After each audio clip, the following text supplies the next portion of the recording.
in a lot of this, Disney comes off very well.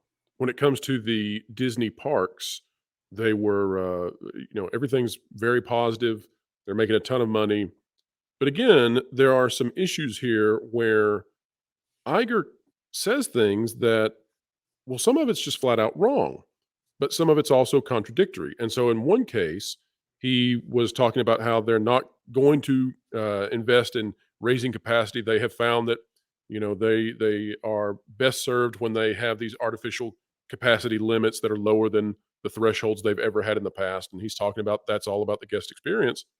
And then later on, say half an hour later when he's doing the questions, he talks about how, oh yeah, I've talked with Josh D'Amaro about who's the head of Disney Parks. I've talked with him about what franchises can we bring in for future attractions, and the goal there is to increase capacity. And so that makes you wonder just how well organized Iger is since coming back in from this transition.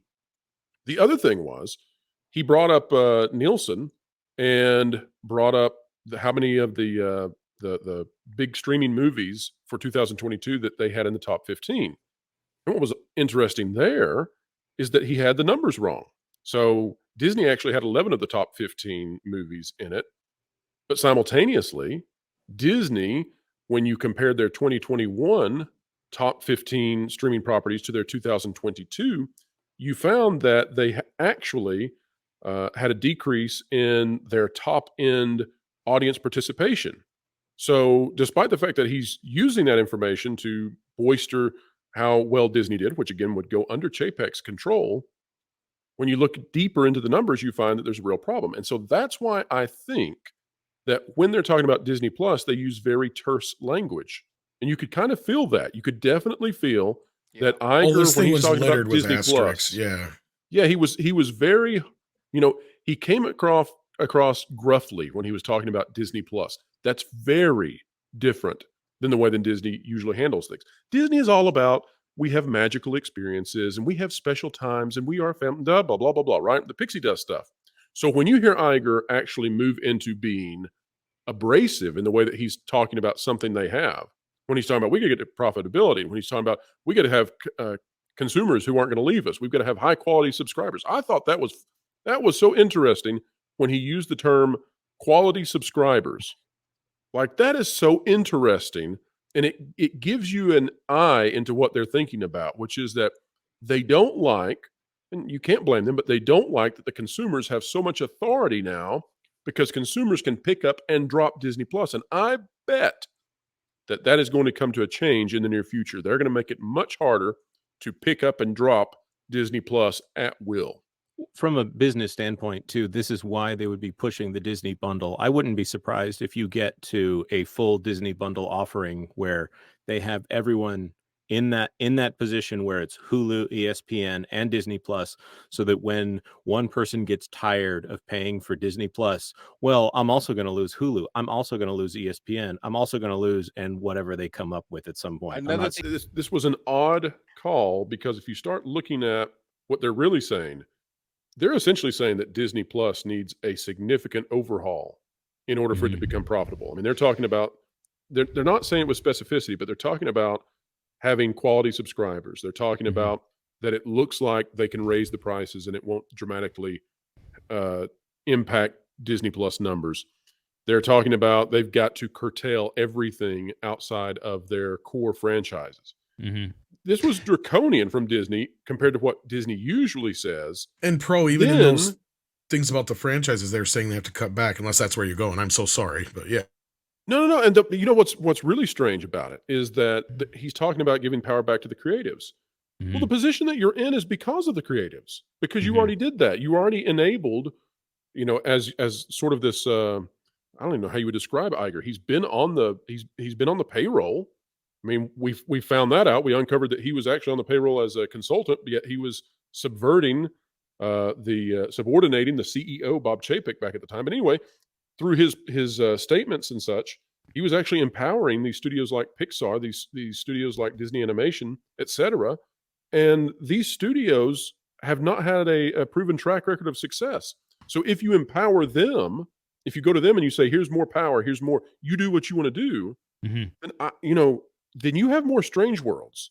and you have more proud families, Exactly. and you have more light years. And I mean, look at Lucasfilm. You have more they can't Reimagined make a Tomorrow. movie. Oh my Yeah. God, yeah. But Star Wars can't make a movie. So what are you talking about? Again, there's a difference in what he says versus what we see on the ground. And the question is, are investors thinking at a high enough resolution that, one, they care, and two, do the institutional investors care enough to take action based upon that, or do they just like Iger and what he's attempting to do with the company more than they care about short-term results? Mhm. Well, there was clearly an aura of we've got to praise the king. Like that was clear. I mean, I was poking some fun at it, Oh, but let's yeah. be real. It was all over this thing. Like that chick from New York was ready to just slobber all over Bob's knob. You know, like I'm just telling you right now, like I'm just like listening to this thing. And that's the only positive things you could hear out of this was the praise that everybody could say. Well, welcome back, Bob. Welcome back, Bob. I'm so glad I got to say goodbye. Welcome back, Bob. Company seems so much better now that you're here. Bullshit. None of it was good news. None Well- of this was good news. And may I posit something just for a second? Yeah, go Here's ahead. what I see from the movie side of things. Like, we've already noted that a lot of what he's doing is exactly what Chapek was already going to do. Like, a lot of what we're learning outside of a few things like the ESPN thing and some other things were all shit across the board that Chapek was going to do. Cut, and reorganize Disney and Yep. make it about what we used to be. And what was Disney all about usually? More so about animation. So my guess is the only reason we heard about those few Pixar projects is because those are the only projects that were still greenlit by Chapek that Iger said, okay, we're going to go with that. Because that's the only thing that makes sense, is that Chapek looked and said, look, we need another Toy Story movie, and we need another Frozen movie, stat. And not Lightyear. Lightyear don't not count. Lightyear. Yeah, no.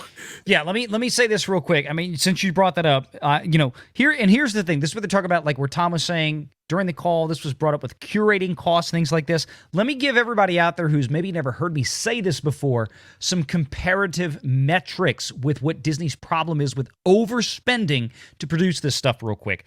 Lightyear, the movie that came out this summer that bombed its butt off in the box office. $200 million production budget for Lightyear. It barely did more than that in gross global box office. That doesn't include, of course, the big global P&A that they would have had. Lightyear lost somewhere close to probably around $200 million at the end of the day for the Walt Disney Company. Minions: Rise of Gru from Universal Studios, the movie that made almost just a hair shy of $1 billion globally. $85 million production budget. Puss in Boots, that's out right now, that has already crossed, I think, $350 million. Also from Universal Studios and DreamWorks. $85 to $90 million production budget. That's the problem with Disney. Now, I want to bring this up as well, since we mentioned, what we heard during the call and what the reaction is. Right now, in after-hours trading, Disney is up over 5%.